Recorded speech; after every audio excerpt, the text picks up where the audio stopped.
നമസ്കാരം സാർ. നമസ്കാരം സാർ, നമ്മുടെ നാട്ടിൽ ഇപ്പോൾ ഹിന്ദു ഏകത സമ്മേളനങ്ങൾ നടക്കുകയാണ്. വളരെ സൈലൻ്റാണ്. വലിയ കൊട്ടിഘോഷിച്ച് വലിയ പരസ്യ പ്രചാരണങ്ങളോ മൈക്ക് അനൗൺസ്മെൻറ്റുകളോ ഒന്നുമില്ല. RSSൻ്റെ 100ാം വാർഷികം ജന്മദിനത്തോടനുബന്ധിച്ചാണ് ഈ പരിപാടി ആസൂത്രണം ചെയ്ത് നടപ്പാക്കുന്നത്. പക്ഷേ ഈ ഹിന്ദു ഏകതാ സമ്മേളനങ്ങളിൽ വലിയ തിരക്കാണ് അനുഭവപ്പെടുന്നത്. അതായത് ഒരു വാർഡിൽ നടത്തുന്ന സമ്മേളനത്തിൽ പോലും ഏതാണ്ട് 2000 തൊട്ട് 3000 വരെ ആൾക്കാർ പങ്കെടുക്കുന്നുണ്ട്. ചില സ്ഥലത്ത് ആൾ കുറഞ്ഞു പോയിട്ടുണ്ട്, എങ്കിലും താരതമ്യേന ഏതാണ്ട് എല്ലാ സ്ഥലത്തും ആൾക്കാർ കൂടുതൽ പങ്കെടുക്കുകയാണ്. അത് മാത്രമല്ല, അതിനകത്തൊരു പ്രത്യേകതയുള്ളത്, ആ പ്രദേശത്തെ ജനങ്ങൾ ജാതി മത ഭേദമന്യേ ഇതിൻ്റെ ഭാഗമാകുന്നു എന്നും കണക്കുകൾ സൂചിപ്പിക്കുന്നുണ്ട്. എന്താണ് അങ്ങയുടെ വിശകലനത്തിൽ ഈ ഹിന്ദു ഏകതാ സമ്മേളനത്തിന് ഏതെങ്കിലും ഒരു രാഷ്ട്രീയ ലക്ഷ്യമുണ്ടോ, അതോ ഇത് ഈ RSSൻ്റെ 100ാം ജന്മവാർഷികത്തോടനുബന്ധിച്ച് നടത്തുന്ന ഒരു സ്വാഭാവിക പരിപാടിയാണോ? എന്താണ് അങ്ങേക്ക് തോന്നുന്നത്? അത് 89,000 ഏകതാ സമ്മേളനങ്ങൾ RSS ഇന്ത്യ ഒട്ടാകെ നടത്തുന്നു എന്നാണ് ഞാൻ അറിഞ്ഞത്. കേരളത്തിൽ പക്ഷേ ഓരോ വാർഡിലും ഇത് നടത്തുകയാണ്. അപ്പോൾ 23,500-ൽ പരം ഏകതാ സമ്മേളനങ്ങൾ, ഹിന്ദു ഏകതാ സമ്മേളനങ്ങൾ കേരളത്തിൽ മാത്രം നടക്കുകയാണ്. ഞാൻ ഇന്നലെ എൻ്റെ വാർഡിൽ, ഇടവക്കോട് വാർഡിൽ ഇത്തരത്തിലൊരു പരിപാടി കാണാൻ ഇടയായി. എന്നെ അതിശയിപ്പിച്ചത്, ആ വാർഡിൽ ഏതാണ്ട് 2,500ഓളം വീടുകളാണ് വരുന്നത് ഈ കോർപ്പറേഷൻ വാർഡിൽ. അവിടെ തന്നെ ഏതാണ്ട് 2000-ലധികം ആളുകൾ പങ്കെടുത്തു. അതായത് ഒരു വീട്ടിൽ നിന്ന് ശരാശരി ഒരാളെങ്കിലും വന്നിട്ടുണ്ട്, അല്ലെങ്കിൽ 2 പേരെ വെച്ചായാലും. എനിക്ക് തോന്നുന്നത് പകുതി അധികം വീടുകളിലെ ആൾക്കാർ അവിടെ പങ്കെടുത്തിരിക്കുന്നു എന്നുള്ളതാണ്. അത് വലിയ ഒരു നേട്ടം തന്നെയാണ്. കാരണം ഒരുപക്ഷെ NSSO, SNDPയോ KPMSO ഒന്നും വിചാരിച്ചാൽ അവരുടെ ഒരു സമ്മേളനത്തിന് ഒരു ഹാളിൽ നിൽക്കാവുന്ന ആളുകൾ, പ്രത്യേകിച്ച് പ്രാദേശികമായി നടത്തുമ്പോൾ, ഇപ്പം താലൂക്ക് യൂണിയൻ നടത്തുകയോ അല്ലെങ്കിൽ താലൂക്ക് SNDP യൂണിറ്റ് നടത്തുകയൊക്കെ ചെയ്താൽ, KPMS ചെയ്താൽ വേറെ കുറച്ചുകൂടെ ഒരു കരയോഗം അല്ലെങ്കിൽ ഒരു ശാഖ നടത്തുന്ന ഒരു പരിപാടിക്ക് 50 പേര്, അങ്ങനെയുള്ളതൊക്കെ 50-100 പേരാണ്. ഇനി വലിയ പ്രമാദമായിട്ട് ഇപ്പം പിന്നെ വെള്ളാപ്പള്ളിയോ അല്ലെങ്കിൽ സുകുമാരൻ നായരോ ഒക്കെ വരുന്ന ഒരു യോഗമാണെങ്കിൽ അവിടെ മാക്സിമം ഈ പറഞ്ഞ പോലെ ഒരു 250 പേരൊക്കെ, 250-500 പേര് അല്ലെങ്കിൽ 1000 പേര് ഏറിയാൽ ഞാൻ കണ്ടിട്ടുണ്ട്. അതും പ്രാദേശികമായ ഒരു വാർഡിൽ നിന്നല്ല സംഘടിപ്പിക്കുന്നത്. ഇത് ഒരു വാർഡിൽ നിന്ന് ഈ ഇത്രയധികം ആളുകളെ സംഘടിപ്പിച്ചു എന്ന് പറയുന്നത് നിസ്സാരമല്ല. അതുമാത്രമല്ല, ഞാനത് ശ്രദ്ധിച്ചത്, വിവിധ ജാതി ഉപജാതി വിഭാഗങ്ങളുടെ എല്ലാം സംഘടനകളുടെ പ്രതിനിധികൾ അവിടെ ഉണ്ടെന്നുള്ളതാണ്. അപ്പോ ഞാൻ നോക്കിയപ്പോ NSS, SNDP, ബ്രാഹ്മണ സഭ മാത്രമല്ല, KPMS മാത്രമല്ല, പിന്നെ സാംബവ സഭ, പിന്നെ തണ്ടാർ മഹാസഭ, യാദവ സഭ തുടങ്ങി ഈ പത്രം ചെറിയ ചെറിയ ഗ്രൂപ്പുകളുടെ. അപ്പൊ ഇവർക്കൊക്കെ സംഘടന ഉണ്ടെന്നും ഇവർക്കൊക്കെ ഓരോ നേതൃത്വം ഉണ്ടെന്നുള്ളതും പോലും ഞാൻ അപ്പോഴാണ് അറിയുന്നത്. പ്രത്യേകിച്ച് നമ്മുടെ പ്രാദേശികമായ. അപ്പൊ അതിനൊക്കെ ഒരാളുണ്ട് നാട്ടില്. അപ്പൊ ഇതെല്ലാം ഇങ്ങനെ ചിന്നിച്ചിതറി വിവിധ ഭാഗങ്ങളിലായിട്ട് കിടക്കുകയാണ്. അതാണ് ഹിന്ദുവിന്റെ ഐക്യത്തിനുള്ള ഏറ്റവും വലിയ വിഷം എന്ന് ഒരുപക്ഷെ സംഘപരിവാർ സംഘടനകളും RSSും തിരിച്ചറിഞ്ഞിട്ടുണ്ടാവും. പ്രത്യേകിച്ച് കേരളത്തിൽ RSSും BJPയും തിരിച്ചറിഞ്ഞിട്ടുണ്ട് എന്ന് എനിക്ക് തോന്നുന്നു. കാരണം അതാണ് ഈ ഏകതാ സമ്മേളനത്തെ ഇത്രയധികം പ്രാധാന്യത്തോടു കൂടി കേരളത്തിൽ നടപ്പിലാക്കുന്നത് എന്ന് എനിക്ക് തോന്നുന്നുണ്ട്. കാരണം നമ്മൾ കണ്ടതാണ് 1950-ൽ സാക്ഷാൽ മന്നത്ത് പത്മനാഭനും R ശങ്കറും ചേർന്ന്, 2 മഹാരഥന്മാർ, 2 സഹ്യപർവ്വത്തിന്റെ 2 കൊടുമുടികളാണ്. അവർ രണ്ടും കൂടെ ചേർന്നുകൊണ്ടുണ്ടാക്കിയ ഹിന്ദു മഹാമണ്ഡലം വലിയ വെല്ലുവിളിയാണെന്ന് കോൺഗ്രസ് നേരിട്ടത്. എല്ലാവരും പേടിച്ചുപോയി. മാർക്സിസ്റ്റ് പാർട്ടിയും ഭയന്നുപോയി. എല്ലാവരും പേടിച്ചു. അപ്പൊ തന്നെ ഇവരെ എന്ത് ചെയ്തു? കരിയോയിൽ ഒഴിക്കുകയാണ് ചെയ്തത്. അത് വർഗീയവാദികൾ, തീവ്ര വർഗീയവാദികൾ എന്ന് പറഞ്ഞ് ഈ 2 പേരെയും നാറ്റിക്കുകയാണ് ചെയ്തത്. എന്നിട്ട് ഈ പ്രസ്ഥാനത്തെ തുടക്കത്തിലൊന്നും അവർ വിജയിച്ചില്ല. പിന്നെ അവർക്കും മടുപ്പായി പോയി. ഇത് സംഗതി പഴച്ച പിടിക്കുന്നു എന്ന് കണ്ടു കഴിഞ്ഞപ്പം അവരെ അങ്ങോട്ട് തേജോവധം ചെയ്യാൻ തുടങ്ങി. രണ്ട് വ്യക്തികളെയും തേജോവധം ചെയ്തു, രണ്ട് സംഘടനകളെ അവരുടെ സംഘടനാപരമായ വ്യത്യാസങ്ങൾ പറഞ്ഞുകൊണ്ട് അവരെ തമ്മിലടിപ്പിക്കാൻ തുടങ്ങി. അതോടുകൂടി അത് നിക്കക്കളിയില്ലാതായി. അതോടുകൂടി മന്നത്ത് പത്മനാഭൻ ഞാൻ ഈ രാഷ്ട്രീയ പരിപാടികൾ ഉപേക്ഷിക്കുന്നു എന്നുള്ള രീതി തന്നെ അവസാനം മാറി എന്നുള്ളതാണ്. സമർത്ഥമായിട്ട് അവർ കോൺഗ്രസിലേക്ക് അങ്ങ് കൊണ്ടുപോയി. കോൺഗ്രസോ മാർക്സിസ്റ്റ് പാർട്ടിയോ വേണമെങ്കിലും മന്നത്ത് പത്മനാഭനെ അന്ന് എടുത്തേനെ. കാരണം മന്നത്തിന്റെ കൂടെ നിന്ന പലരും രണ്ടിലും ഉണ്ടായിരുന്നു. ഒരുപക്ഷെ 1957 പിന്നെ മന്നത്തിന്റെ കൂടെ ആശ്രിത അതിൽ കിട്ടിയ ഒരു ഞാനങ്ങനെ കേട്ടിട്ടുണ്ട്. അത് ശരിയാണോ എന്ന് എനിക്കറിയില്ല. അതായത് ഈ ശബരിമല തീവെപ്പ് കേസിന്റെ അന്വേഷണ റിപ്പോർട്ട് നിയമസഭയിൽ വയ്ക്കാം എന്ന് അന്ന് പാർട്ടി സെക്രട്ടറി ആയിരുന്ന MN ഗോവിന്ദൻ നായർ ഉറപ്പ് കൊടുത്തു. പെരുന്നയിൽ വന്ന് മന്നത്തിന് കയ്യിലടിച്ച് ഉറപ്പ് കൊടുത്തു, ഞങ്ങളിങ്ങനെ ചെയ്യാം. അങ്ങനെയാണ് നായന്മാരുടെ വോട്ട്, NSSന്റെ വോട്ട് തീർച്ചയായിട്ടും ഇവർക്ക് കിട്ടുകയും ഇവർ അധികാരത്തിൽ എന്ന് മാത്രമല്ല മന്നത്ത് പത്മനാഭൻ പറഞ്ഞ സ്ഥാനാർത്ഥികളെ നിർത്തി മാർക്സിസ്റ്റ് പാർട്ടി. ഇന്ന് അതിനുശേഷം പലപ്പോഴും ഞാൻ ശ്രദ്ധിച്ചിട്ടുണ്ട്, മാർക്സിസ്റ്റ് പാർട്ടി മന്നത്ത് പത്മനാഭന്റെ ഒരു പടം പോലും അവരുടെ ഒരു പരിപാടിയിൽ വരാതിരിക്കാൻ ശ്രദ്ധിച്ചിട്ടുണ്ട്. മറ്റെല്ലാവരുടെയും വന്നിട്ടുണ്ടെങ്കിൽ മന്നത്തിന്റെ വരാതിരിക്കാൻ അവർ ശ്രദ്ധിച്ചിട്ടുണ്ട്. ചട്ടമ്പി സ്വാമികളുടെ പടം വെച്ചാൽ പോലും ഇപ്പൊ അടുത്ത കാലങ്ങളിലായിട്ട് വെച്ചാൽ പോലും മന്നത്തിൻ്റെത് വെക്കാൻ അവർ തയ്യാറാവില്ല. കാരണം അത് പിന്നീട് നടന്ന വിമോചന സമരത്തിന്റെ ഒരു പ്രതികരമാണ്. പക്ഷേ ഈ മാർക്സിസ്റ്റ് പാർട്ടിക്ക് ലോകത്തെ ബാലറ്റ് പേപ്പറിലൂടെ ആദ്യമായി തിരഞ്ഞെടുക്കപ്പെട്ട കമ്മ്യൂണിസ്റ്റ് പാർട്ടി എന്നുള്ള ലേബൽ ഉണ്ടാക്കുന്നത് ഒന്നാമതായി സഹായിച്ച ആളാണ് മന്നത്ത് പത്മനാഭൻ. അത് മറക്കാൻ പറ്റില്ല. പക്ഷെ അതവര് മറന്നു എന്ന് മാത്രമല്ല, അത് ഈ സംഭവത്തിൽ നന്ദികേട് കാണിക്കുകയും ചെയ്തു. അതിനു മുമ്പായിട്ട് നടന്ന സംഭവമാണ് ഈ ഹിന്ദു മഹാമണ്ഡലം. അതും കോൺഗ്രസ്സുകാരും അതുപോലെ ശക്തമായി എതിർത്ത് അദ്ദേഹത്തിനെ കൊച്ചാക്കി, ആർ ശങ്കറിനെ കുറച്ചാക്കി, എന്തായാലും വിടക്കാക്കി തനിക്കാക്കി ആർ ശങ്കറിനെ. അവരത് കഴിഞ്ഞ ശേഷം മന്ത്രിസഭയൊക്കെ ഉണ്ടാക്കുകയും ചെയ്തു. 62-63 ആർ ശങ്കറിനെ ഉപയോഗിച്ചുകൊണ്ട് 64 ആർ ശങ്കർ മുഖ്യമന്ത്രിയായി. പക്ഷെ ആ സാധനം പൊളിച്ചതിന് ശേഷം പിന്നെ ഒരു ഹിന്ദു ഐക്യം എന്ന് പറഞ്ഞൊരു സാധനം ഉണ്ടായിട്ടില്ല. സാർ, ഈ 80കളിൽ നടന്ന ഹിന്ദു മഹാ സംഗമങ്ങൾ ഉണ്ടല്ലോ, അതിന് കാരണം 1983-ൽ 82-ലും ഒക്കെ നടന്ന നിലയ്ക്കൽ പ്രക്ഷോഭം. നിലയ്ക്കലിൽ ഇതുപോലെ തന്നെ അയ്യപ്പന്റെ പൂങ്കാവനത്തിൽ കൊണ്ടുവന്ന് ഒരു കുരിശ് സ്ഥാപിക്കുകയുണ്ടായി. സ്ഥാപിക്കുകയല്ല, ആ ക്ഷേത്രത്തിന്റെ പരിസരത്ത് ശിവക്ഷേത്രത്തിന്റെ അവിടെ ഒരു കുരിശ് കുഴിച്ചിടുകയാണ്. എന്നിട്ട് അത് തോമസ് അപ്പോസ്റ്റലിൽ കൊണ്ടുവന്ന കുരിശാണെന്ന് പറഞ്ഞ് ആണ് പ്രക്ഷോഭം തുടങ്ങിയത്. അതുകൊണ്ട് അവിടെ നിലയ്ക്കൽ പള്ളി വേണമെന്നാണ് തുടങ്ങിയത്. ആ പ്രക്ഷോഭത്തിന് കെ കരുണാകരൻ ചോദിച്ചു, അപ്പം ക്രിസ്ത്യാനികളോടും ഒക്കെ സംസാരിക്കാനായിട്ട്, അപ്പോൾ ഹിന്ദുക്കൾക്ക് സംസാരിക്കാൻ ആരിയിരിക്കുന്നു എന്നൊരു വാചകം കെ കരുണാകരൻ പറയുന്നുണ്ട്. അതാണ് പിന്നീട് ഒരു ഹിന്ദു ഐക്യത്തിനൊരു തുടക്കം കുറിക്കാൻ കാരണം. അദ്ദേഹത്തിന്റെ ആ പ്രകോപനപരമായ വാക്കുകൾ ഏറ്റെടുത്തു. അതിനോടുകൂടി നിലയ്ക്കൽ സത്യാനന്ദ സരസ്വതി സ്വാമിയൊക്കെ പറഞ്ഞു, ഞാനുണ്ട് ഹിന്ദുവിന് വേണ്ടി സംസാരിക്കാനെന്ന് പറഞ്ഞ്. ഞാൻ അങ്ങനെയും കേട്ടിട്ടുണ്ട്. അദ്ദേഹം അവസാനം ഈ രാഷ്ട്രീയക്കാരെ ഒഴിവാക്കി ബിഷപ്പുമാരുമായിട്ട് നേരിട്ട് സംസാരിക്കാനാണെങ്കിൽ ഞാൻ വരാം, അല്ലാതെ രാഷ്ട്രീയക്കാര് മുഖാന്തിരം ഇടനില നിന്നുകൊണ്ടുള്ള സംസാരം. കെ കരുണാകരൻ ആണ് സംസാരിക്കുന്നെങ്കിൽ എന്റെ ആശ്രമത്തിൽ വരണം എന്ന് പറഞ്ഞു. മനസ്സിലായില്ലേ? കാരണം നിങ്ങൾ ആരുണ്ടെന്നല്ലേ ചോദിച്ചേ, അന്വേഷിച്ച് ഇവിടെ വന്നു. ആരുണ്ടെന്ന് ചോദിച്ച സ്ഥിതിക്ക് അന്വേഷിച്ച് എന്റെ അടുത്ത് വാ, ഞാൻ അങ്ങോട്ട് വരുന്നില്ല.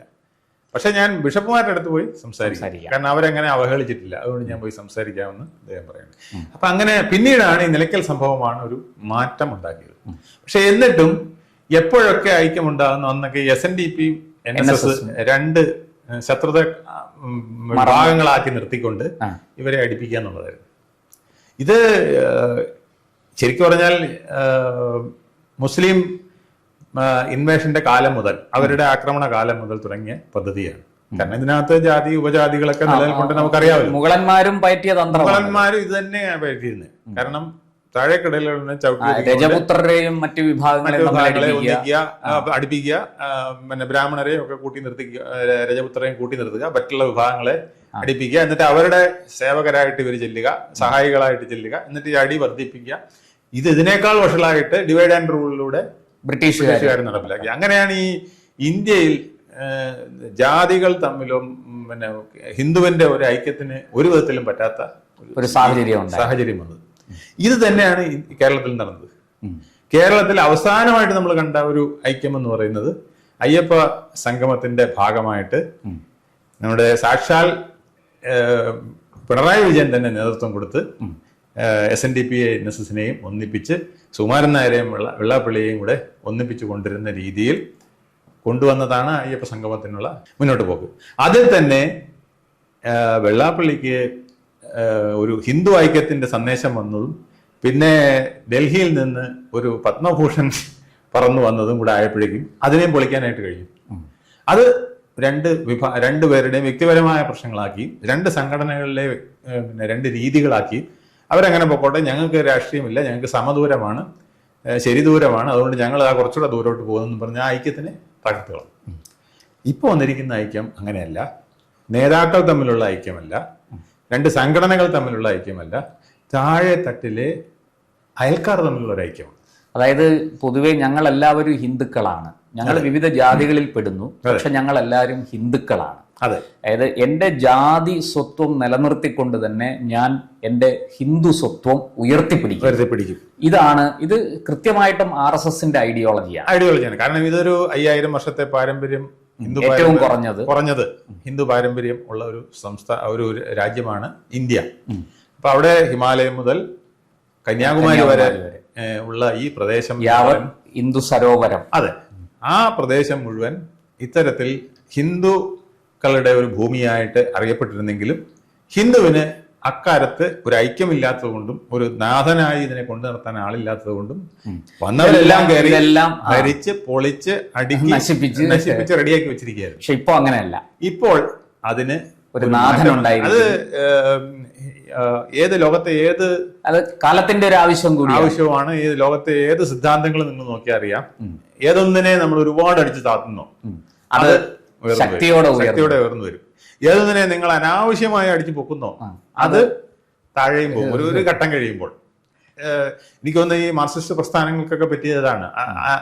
അവരർഹിക്കാത്ത വിധത്തിലുള്ള ചില ഗ്രോത്തുകൾ അവർക്ക് വന്നപ്പോൾ അതിൽ അവര് തോറ്റുപോകുന്ന അവസ്ഥ ഉണ്ടായി പലയിടത്തും. അത് ബംഗാളിൽ നമ്മൾ കണ്ടു, ത്രിപുരയിൽ കണ്ടു, കേരളത്തിൽ കാണാനിരിക്കുന്നു. ആ രീതിയിലേക്കാണ് പോകുന്നത്.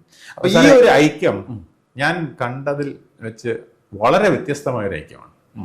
ഇത്തരത്തിലൊരു ഐക്യത്തിനുള്ള സാധ്യത ശരിക്കും പറഞ്ഞാൽ ഉണ്ടോ എന്ന് പോലും ഞാൻ സംശയിച്ചിരുന്നു. കാരണം ടോപ്പ് ലെവലിലാണെങ്കിൽ ഇത് പൊളിച്ചനെ. പക്ഷെ ഇത് താഴെത്തട്ടിൽ ജനങ്ങളുടെ ഇടയിൽ സാധാരണക്കാരുടെ ഇടയിൽ നിശബ്ദമായിട്ട് വലിയ പ്രചരണമൊന്നുമില്ല, സാധാരണ രീതിയിലുള്ള RSSന്റെ ഗ്രാസ് റൂട്ട് ലെവൽ വർക്ക് വിജയിച്ചു എന്നാണ് ഈ ഏകതാ സമ്മേളനം തെളിയിക്കുന്നത്, വിജയം തെളിയിക്കുന്നത്. അപ്പോൾ അതിന് ഒറ്റ ചോദ്യത്തിൽ അത് അവസാനിപ്പിക്കാം.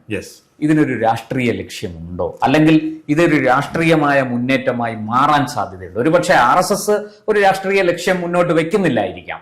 പക്ഷെ എന്തായാലും ഇതൊക്കെ സംഭവിക്കുമ്പോൾ അതിന് എല്ലാ മേഖലകളിലും ഒരു സ്വാധീനം കിട്ടുന്നത് പോലെ രാഷ്ട്രീയത്തിലും അതിന് തീർച്ചയായിട്ടും അതിൻ്റെതായ ഒരു പങ്ക് വഹിക്കാനുണ്ടാകും. അങ്ങനെയെങ്കിൽ ഇതൊരു രാഷ്ട്രീയ മുന്നേറ്റമായി പരിണമിക്കാനുള്ള സാധ്യതയുണ്ടോ? തീർച്ചയായിട്ടും എല്ലാ ആൾക്കൂട്ടവും ഒരു ജനാധിപത്യ സംവിധാനത്തിൽ അതൊരു രാഷ്ട്രീയ ലക്ഷ്യത്തിലേക്ക് പോകാനുള്ള സാധ്യതയുണ്ട്, കൂടുതലാണ്. കാരണം എന്ന് വെച്ചാൽ രാജഭരണകാലത്തെ പോലെയോ അല്ലെങ്കിൽ ബ്രിട്ടീഷ് ഭരണകാലത്തെ പോലെയല്ല. അത് അവിടുന്ന് ഉത്തരവുകൾ വരുന്നു, അവരെ ആശ്രയിച്ച് അതിന് വേറെ വഴികളാണ്, ചില ഊടുവഴികൾ അതിന് വേറെയുണ്ട്, അതിലൂടെ പോയി കാര്യം സാധിക്കുകയാണ്. ജനാധിപത്യത്തിൽ അത് പറ്റില്ല. ജനാധിപത്യത്തിൽ നമ്മുടെ ഷെയർ കിട്ടണമെങ്കിൽ ഞാൻ ഒന്നിച്ചു നിന്ന് ചോദിക്കണം. അതാണ് നാരായണ ഗുരു പറഞ്ഞത്, സംഘടിക്കുവിൻ ശക്തരാകുവിൻ, സംഘടനാ ശക്തി കൊണ്ടേ നമുക്ക് വളരാൻ കഴിയുള്ളൂ എന്ന് അദ്ദേഹം പറഞ്ഞത് അതുകൊണ്ടാണ്. ആ ഒരു രീതി ഇപ്പോൾ ഹിന്ദു സംഘടനകളുടെ താഴെത്തട്ടിൽ ഉണ്ടായിരിക്കുന്നതാണ്. ഇപ്പോഴും ഈ ഗ്രാസ് റൂട്ടിലുള്ള ഒരു ഗുണം എന്ന് വെച്ചാൽ തട്ടിയാലും അത് ശകലം ഒന്ന് മറിഞ്ഞിട്ട് നേരെ വേരുകളുണ്ട്. പുൽക്കൊടി കാറ്റത്ത് വീഴില്ല എന്ന് പറയില്ലേ, ഒന്ന് ചാഞ്ഞിട്ട് വീണ്ടും കാറ്റടിച്ചാലേ ഇതൊന്ന് ചാഞ്ഞിട്ട് ഭൂമിയോട് ചേർന്ന് കിടക്കും, കാറ്റ് പോകുമ്പോൾ അത് നിവർന്നു നിൽക്കും. കാരണം സംസ്ഥാന തലത്തിൽ രണ്ട് നേതാക്കൾ ചേർന്ന് ഒരു സാധനം ഉണ്ടാക്കിയാൽ അതിന് 23,500 വാർഡുകളിലേക്ക് എത്തി അവിടുത്തെ ലക്ഷക്കണക്കിന് വീടുകളിലേക്ക് എത്താൻ വലിയ ബുദ്ധിമുട്ടാണ്. പക്ഷേ 23,500 വാർഡുകളിലെ ഓരോ വാർഡിലെയും പ്രവർത്തകർ, കാര്യകർത്താക്കൾ പരസ്പരം യോജിച്ചുകൊണ്ട് അവിടുത്തെ 1000, 1500, 2000 വീടുകളിലെ ആൾക്കാരുമായി ഒത്തുചേർന്നുകൊണ്ടൊരു ഐക്യമുണ്ട്. അതൊരു അടിത്തറയാണ്, അതൊരു വലിയ ബേസ്മെന്റാണ്. ആ ബേസ്മെന്റ് എനിക്ക് ഇന്നലെ ഞാനത് കണ്ടു. ഇത് ഞാൻ അന്വേഷിച്ചപ്പം 23,500 വാർഡുകളിലും. സാർ, അത് മാത്രമല്ല, ഇതിനകത്ത് ഈ ഇതര മതവിഭാഗങ്ങളെ കൂടെ പങ്കെടുപ്പിക്കുന്നുണ്ട്. അവര് കേവലം ഒരു എല്ലാ സ്ഥലങ്ങളിലും അല്ല, പക്ഷേ കഴിയുന്നത്ര അത്തരത്തിൽ സഹകരിക്കാൻ താല്പര്യമുള്ള ക്രിസ്ത്യൻ മുസ്ലിം വിഭാഗങ്ങളെ കൂടി ഉൾക്കൊള്ളിച്ചുകൊണ്ട്, അതൊരു പ്രത്യേകം പറയുന്നുണ്ട്, ഇത് ആരെയും ഭയപ്പെടുത്താനോ ആരെയും വെല്ലുവിളിക്കാനോ അല്ല. ഇത് ഞങ്ങളുടെ ഒരു ദേശീയത ഉയർത്തിപ്പിടിച്ചുകൊണ്ട്, ദേശീയ സ്വത്വബോധം ഉയർത്തിപ്പിടിച്ചുകൊണ്ടാണ് വരുന്നത്. അതിന് കാരണം ഒരു 1000-1500 വർഷമായി നടന്നുകൊണ്ടിരിക്കുന്ന ശിഥിലീകരണത്തിന്റെ ആ ഒരു പിന്നെ റീക്രിയേഷൻ എന്ന് പറയുന്നത് വലിയ പാടുള്ളതാണ്. ശരിയായ ഒരു നവോത്ഥാനം എന്ന് തന്നെ, ശരിയായ ഒരു ഹിന്ദു നവോത്ഥാനമോ അല്ലെങ്കിൽ ഒരു വിപ്ലവമോ അടിത്തട്ടിൽ നിന്നുണ്ടാകുന്നത് ഇപ്പോഴാണെന്ന് വേണമെങ്കിൽ നമുക്ക് പറയാം. വളരെ പെരിഫറലായിട്ടാണ് പല കാര്യങ്ങളും മുമ്പൊക്കെ ഉണ്ടായിട്ടുള്ളത്. പക്ഷെ അതിന് അടിത്തട്ടിൽ, താഴെത്തട്ടിലുള്ള വളരെ സാധാരണക്കാരായ ആൾക്കാരെ, ഇതൊക്കെ പറഞ്ഞാൽ പോലും മനസ്സിലാക്കാൻ കുറച്ച് ബുദ്ധിമുട്ടുള്ള ആൾക്കാരെ ഒന്നിച്ചു ചേർക്കുക എന്ന് പറഞ്ഞാൽ വലിയ പാടാണ്. കാരണം അവരെപ്പോഴും അതൊക്കെ ഓർക്കും. ഞാൻ എന്റെ പ്രദേശത്ത് എനിക്കുണ്ടായ തിക്താനുഭവങ്ങളും ചരിത്രവും പാരമ്പര്യവും കെട്ടുപിണഞ്ഞു കിടക്കുന്നു. പിന്നെ ഒരുപാട് തിക്താനുഭവങ്ങളുടെ കഥകളാണ് അവർക്കുള്ളത്. നല്ല അനുഭവങ്ങളുടെ കഥകളൊന്നും ആരും പറയില്ല. അങ്ങനെ കുറെ നാളായിട്ട് ഈ പ്രോഗ്രാം ചെയ്ത് വെച്ചിരിക്കുന്ന ബ്രെയിനിനെ ഒന്ന് റീസ്ട്രക്ചർ ചെയ്തുകൊണ്ട് വരുന്ന ഒരു പ്രോസസ്സാണ് ഈ പ്രോസസ്സ്. ഏകതാ സമ്മേളനം ഇതൊരു വലിയ മാറ്റം കേരളത്തിൽ ഉണ്ടാക്കും. മറ്റിടത്തൊക്കെ ഇപ്പൊ തന്നെ പലയിടത്തും അത്തരത്തിലുള്ള ഏകതാ നീക്കങ്ങളും മറ്റു കാര്യങ്ങളൊക്കെ കുറെ നടന്നിട്ടുണ്ടാവാം. അതിന് കൂടുതൽ ആക്കം കേരളത്തിൽ കിട്ടും. കാരണം കേരളത്തിൽ കുറെ നാളുകളായിട്ട് നമ്മുടെ സാമുദായിക ആചാര്യന്മാരും രാഷ്ട്രീയക്കാരും ഒക്കെ ഈ ഒരു പിന്നെ മേഖലയിൽ കിടന്ന് ഇങ്ങനെ പല വിധത്തിൽ വാചകം അടിച്ച് കളിച്ചിട്ടുണ്ട്. അപ്പൊ അതുകൊണ്ട് ഇവർക്ക് പ്രാവർത്തികമാക്കാൻ എളുപ്പമാണ്. മറ്റവർ പറഞ്ഞത് അതെ, തിയറി ക്ലാസ് കൊടുത്തിട്ടുണ്ട്. മാർക്സിസ്റ്റുകാരാണെങ്കിലും തിയറി ക്ലാസ് കൊടുക്കും. ആ തിയറി ക്ലാസ് പക്ഷെ പ്രാക്ടിക്കൽ ആക്കാൻ പലപ്പോഴും അവർ കഴിഞ്ഞിട്ടില്ല. പക്ഷെ ഇപ്പം RSSനും സംഘപരിവാർ സംഘടനകൾക്കും അത് കഴിഞ്ഞു എന്നുള്ളതിന്റെ ഒരു സൂചനയാണ് പലയിടത്തും നടക്കുന്ന ഏകതാ സമ്മേളനങ്ങൾ. തീർച്ചയായിട്ടും നമുക്ക് ഈ വിഷയമായിട്ട് വീണ്ടും വരാം. ഏകതാ സമ്മേളനങ്ങൾ പൂർവാധികം ഭംഗിയായി നടക്കട്ടെ. അതെ, എന്തായാലും സമൂഹത്തിന്റെ ആരോഗ്യം അത് നിലനിൽക്കട്ടെ. തീർച്ചയായും മനുഷ്യനെ സ്നേഹിക്കുന്ന, സാന്ത്വനിപ്പിക്കുന്ന, സഹായിക്കുന്ന, സഹകരിക്കുന്ന ഒരു സാമൂഹിക ഐക്യം ഇതിലൂടെ അതുണ്ടാകുമെന്നുള്ളതിനൊരു സൂചന എനിക്ക് കിട്ടി. കാരണം അവിടെ എല്ലാം ഒരു പ്രധാനമായിട്ട് സൂചിപ്പിക്കുന്നത് പിന്നെ ഹിന്ദുവിന്റെ അടിസ്ഥാന മൂല്യമായ സനാതന ധർമ്മമാണ്. അപ്പൊ സനാതന ധർമ്മത്തിന്റെ സത്ത എല്ലാവർക്കും പറഞ്ഞു കൊടുക്കുക. ഇതൊരു പ്രകൃതി നിയമം, ജനങ്ങളിലേക്ക് അതെത്തിക്കുക.